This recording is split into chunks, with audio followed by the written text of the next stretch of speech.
Tuesday, November 15th, meeting of the Public Facilities, Arts and Culture. Our Chair Hurt could not be here this week, so as Vice Chair, I'm stepping in for her. I do detect a quorum of myself, Councilmember Hager, Syracuse, Taylor, and Young.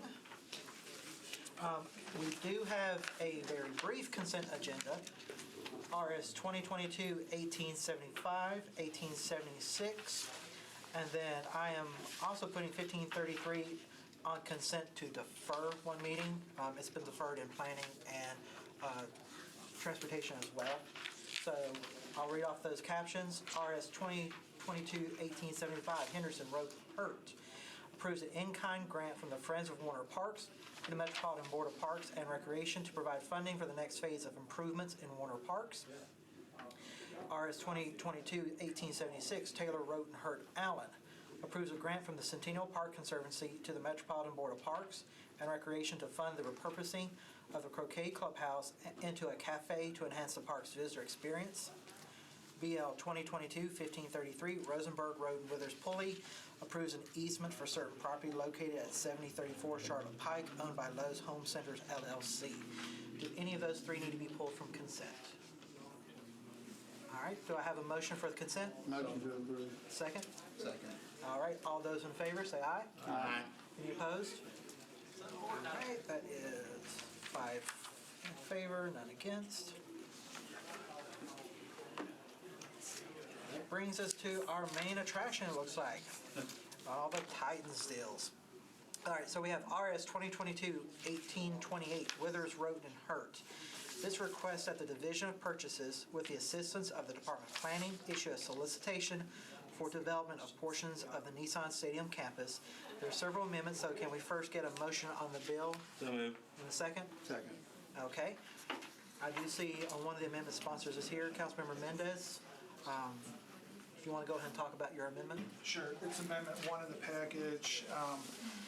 2 weeks ago when we were here, I talked about having been in discussions with the administration about possibly offering an amendment on this one to confirm in writing that there's the passing this request, this approval for a request for qualifications doesn't in any way indicate that we're for or against any other legislation regarding the stadium, and the idea here would be to acknowledge the administration's statements that in order to get to the finish line, to turn the non-binding term sheet into actual documents, that they need a development partner, and in order to do that, they need to go right away to try to find who that development partner will be, and this would let them proceed with that while we continue to work on the other legislation without us as a body taking any position one way or the other. All right. So that I'd ask that y'all recommend for approval. All right, so do we have a motion on the Amendment 1? So moved. Second? Second. All right, any other discussion on Amendment 1? All right, all those in favor of Amendment 1 say aye. Aye. Any opposed? All right, that's 5 in favor, none against. Moving on to Amendment 2, Allen. She is not here. Can one of you? I'm happy to talk about all three of them. Okay. Just real quick, it's sort of a at-large potpourri with the amendments.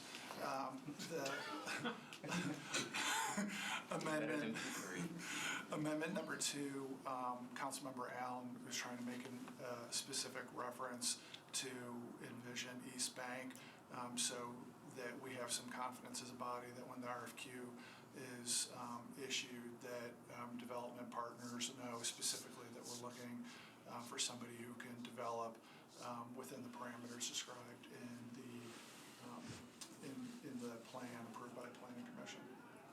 And I'll just go ahead. Number 3, it's Councilmember Hurt is trying to make sure that within the bounds of the law, we do the most we can to encourage minority and women participation in the projects, and it's worded to basically just what I just said, that like, within the bounds of whatever we're allowed to encourage, maximum encouragement. And I think both of them were approved by the Planning Committee yesterday, and also Budget and Finance.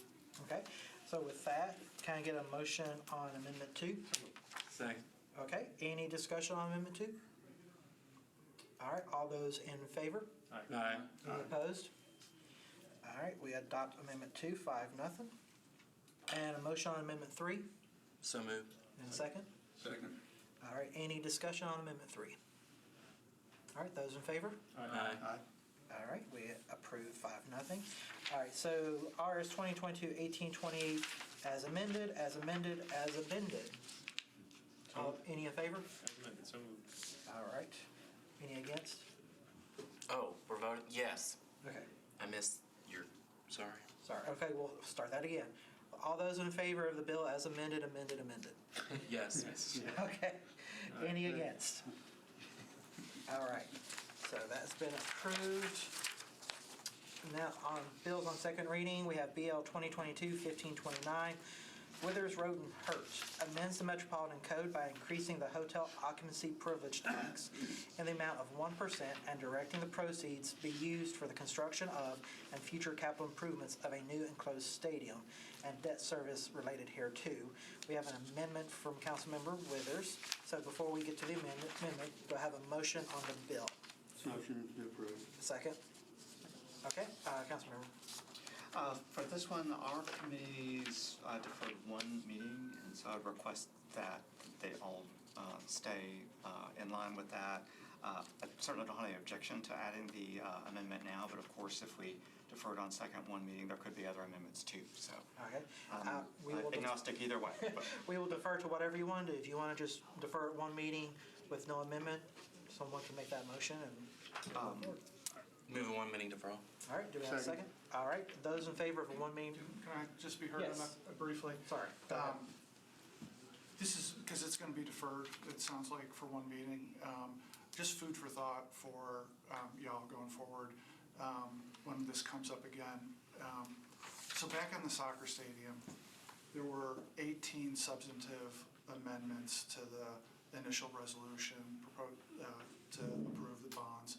Of the 18 substantive amendments, 14 of them came from me, negotiated by me, proposed by me, supported by the body. The net effect of those amendments was at least a $75 million savings to Metro because cost overruns went to the team, and that was not proposed at the start. And it laid the groundwork for the community benefits agreement. Whether you like that or not, it laid the groundwork for the community benefits agreement because it made a 27 vote item a specific condition to issuing the bonds.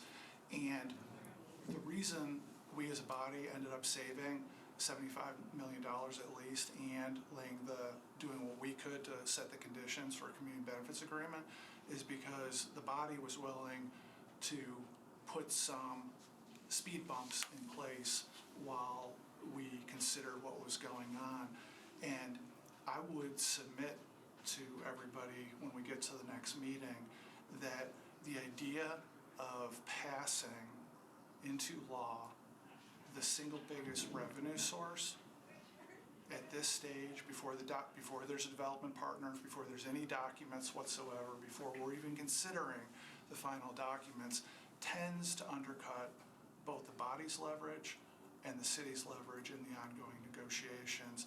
And consistent with the way we got a better deal within the council was by setting up at least modest speed bumps to make sure there was a full and adequate consideration of it. I'm going to urge folks when we get to this next time. Point of order, is this on the one meeting deferral or on the bill in general? Councilmember? Yeah, I don't think there's point of orders in committee meetings, so that's fine. I'm going to urge people, notwithstanding people being pissed off about me continuing to talk about it, I'm going to urge people that if you want to undercut the leverage of the body in the ongoing negotiation, feel free to keep steamrolling through approving stuff. But I think we should slow down the hotel occupancy tax to match up with the rest of the documents when it comes time for that. Point taken. Go ahead. But we can always, even though we're deferring it one meeting, we can defer it again even after that. Right. Yeah, okay, I understand what you're saying. Yeah, it's going to really be a topic for next time. But in budget and finance, just say I tried to move to go ahead and defer it. into February, and literally nobody is on board with that at Budget and Finance. And so I'm trying to make the direct appeal to folks, and this is the setting in our committees, that if we want the body to move the deal, move the substance of the deal, that we can't just go ahead and pass the single biggest revenue source to support the deal and expect that our leverage remains the same. And that's my pitch when we get to it next. Thank you. I know this is one of the important committees that has got to hear this, and this is the place for discussion about it, so I appreciate it. All right, so we are on the motion to defer this one meeting. Any further discussion on the deferral? So just point of clarification then, since we're not taking up this amendment, the idea is that we would take it up at the next 2 weeks? Okay. All right, so all those in favor of the one meeting deferral? Aye. All right, any against?